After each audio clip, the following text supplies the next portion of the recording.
Could this be the end for TikTok in the USA? People, we're getting ready to find out. We will find out in about 1 month exactly.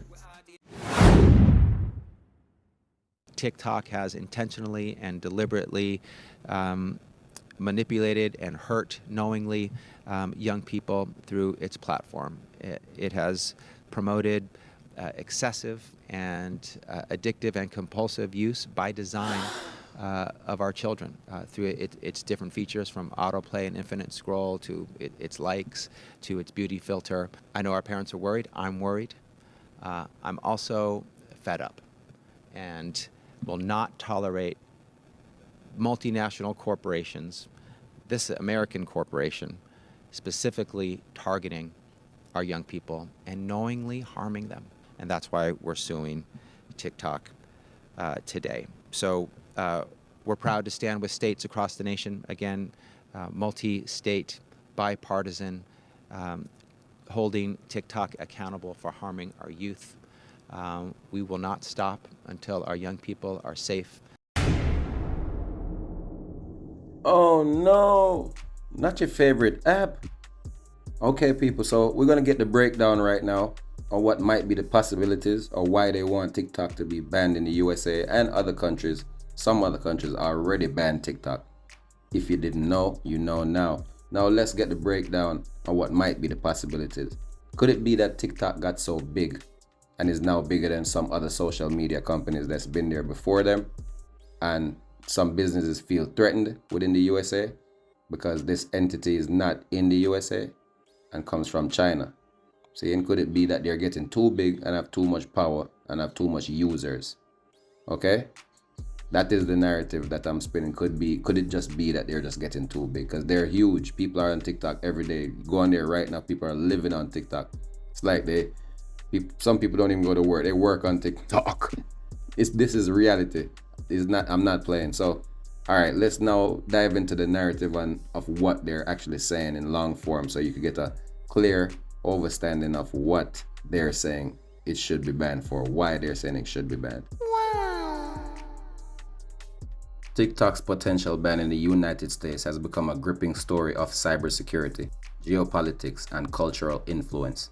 It began as concerns about data privacy escalated, particularly regarding TikTok's parent company, ByteDance. Headquartered in China, US lawmakers fear that the Chinese government could exploit the app to access sensitive data on American users or disseminate propaganda, making TikTok a perceived spy balloon within millions of devices. These concerns sparked bipartisan calls for a ban unless ByteDance sells the platform to a non-Chinese entity. Time is ticking for TikTok users in America. Today, a federal appeals court upheld a law requiring the social media platform to break ties with its China-based parent company, ByteDance, or be banned in the U.S. by mid-January. The reason why so many people across the globe, particularly Americans, enjoy TikTok is because of the democratization of the algorithm. In other social media tools and platforms, there's more strategic algorithmic use. There are some social media platforms that I shall not name, but they promote their products and tools and stickers. So the more you use their products, the more you use their tools, the more you use their stickers, the more likely your posts will show up in other individuals' feed. TikTok doesn't do that. It's just democratization of it. It's at random, it's at will. So that's how people are able to grow their followings much more organically than other social media app platforms, which is why people enjoy it. TikTok is saying if you remove that functionality from the main hub and system, it no longer will work in that algorithmic form. There's something else I want to clarify too as well, because people keep saying, well, China won't allow it, so then therefore that's reason alone for national security. That's not true. What happens is in 1998, China did a catalog of technologies where they said certain technologies cannot be exported from China. This goes back to 1998. Before social media apps were even into play, Stephanie, we're talking drones. And so as a result, in 2020, they updated it to include now what we call SaaS or software models of technology like artificial intelligence and data. That is the reason why China would not allow them to sell, not because it's a Chinese owned by the government, but this rule and law has been in place of technology exports since 1998. That's an important part to clarify. That's not being discussed appropriately, actually being underreported. The controversy isn't unique to the US alone. In 2020, India banned TikTok outright, along with dozens of other Chinese apps, citing national security and border tensions. Nations like Afghanistan and Nepal have also restricted the app, pointing to moral concerns or harmful content. Additionally, TikTok has been banned on government devices in countries including the US, Canada, and several European nations to protect state-level data. In the US, legislation advanced in 2024, giving ByteDance until 2025 to divest TikTok or face a full ban. Lawmakers argued this step is necessary to prevent foreign interference and protect users' privacy. Yet, implementing a national ban faces legal and logistical challenges. Critics say it could infringe on free speech rights and harm small businesses and creators who rely on TikTok for income. Globally, TikTok's future varies.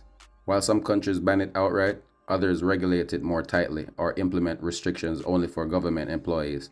Nepal and Kenya's restrictions highlight the global scrutiny over content moderation, but TikTok remains accessible to general users in many regions. The patchwork of bans and regulations reflects diverse priorities among nations regarding security, free expression, and economic interests.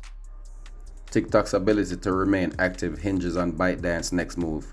The company has pledged to implement stronger data protection measures, including storing US user data domestically through partnerships like Project Texas.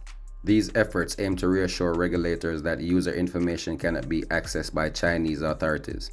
Public opinion also matters, as millions of users and businesses advocate for keeping the app available. The economic implications of a ban are significant. In the US alone, over 7 million businesses use TikTok for marketing and sales. Influencers, brands, and advertisers have built robust ecosystems around the app. A ban could destabilize these sectors while also impacting diplomatic relations between the US and China. Despite the tension, TikTok's massive cultural impact makes a complete shutdown challenging. From reshaping digital marketing to launching viral trends, TikTok is ingrained in the lives of millions worldwide. This cultural significance, coupled with legal and technical hurdles in enforcing a ban, means the app might survive through compromises such as divestment or stringent oversight. We have some breaking news to get to. TikTok could now be banned in the U.S. in just a few short weeks. A federal appeals court panel is upholding a law that requires TikTok to break its ties with its Chinese-based parent company ByteDance or be banned by mid-January. ABC News business reporter Alexis Christoforous joins me now with more. Alexis, TikTok has always argued that the ban infringes on the company's First Amendment rights. What's the latest? Well, the government for years now has been saying that TikTok is a national security risk. I mean, 170 million Americans are on this video app. That's about half the U.S. population. And so the U.S. government is concerned that TikTok has access to sensitive information, people's viewing habits, large swaths of data that the Chinese government could have access to. They're afraid that the Chinese government can manipulate what people are seeing on this app. And so they are basically giving them an ultimatum. And today, the judges, this panel of three judges upheld that lower court ruling, saying yes, TikTok will either have to divest itself, sell itself from its Chinese-based parent company ByteDance, or it will be banned from app stores in the U.S. come January 19th. And that's an important date, Phil, because it's the day before Trump becomes president again. Yeah, people taking notice of that. There are so many people, this will have wide implications. There's so many people who rely on TikTok for their sole source of income. So what happens? It's a big question mark for them. I mean, this can fall a few different ways. You know, ByteDance sells TikTok to a U.S. company.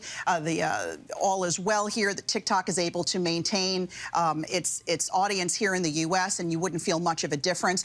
But, you know, TikTok has said they're going to take this all the way to the Supreme Court. If it gets tied up in the Supreme Court, do the justices there say, okay, we're going to lift the ban while this works its way through the court, or no, we're going to implement the ban? So it could have a real impact on influencers who, as you say, really rely on TikTok for revenue. So we have that latest ruling, but you say TikTok can take this all the way. Absolutely. And Trump, actually, when he becomes president, you know, he was a foe at first and wanted to ban it during his first administration. He's now changed his mind. We can see whether or not he gets a Republican-controlled Congress to agree with him now to lift the ban.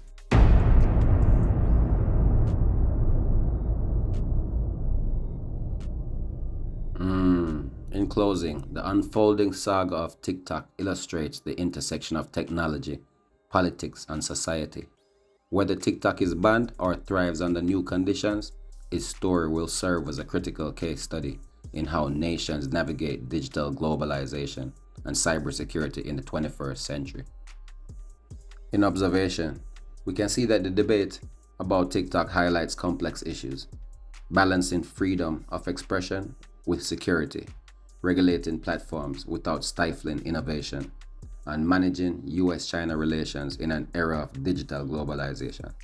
Whether TikTok survives in the US depends on the outcome of legal challenges, ByteDance's response, and shifting public opinion on privacy and censorship. The story is a stark example of how tech can become a battleground for power and trust. For real. Could this be the end for TikTok in the USA? Everyone will know this January. So until then, please stay tuned. Make sure you hit that like button for me. Drop your feedback, subscribe, hit the notification bell as well. And stay tuned for more videos with G-Terra, Reasoning with G-Terra. No schooling. We out. Nice.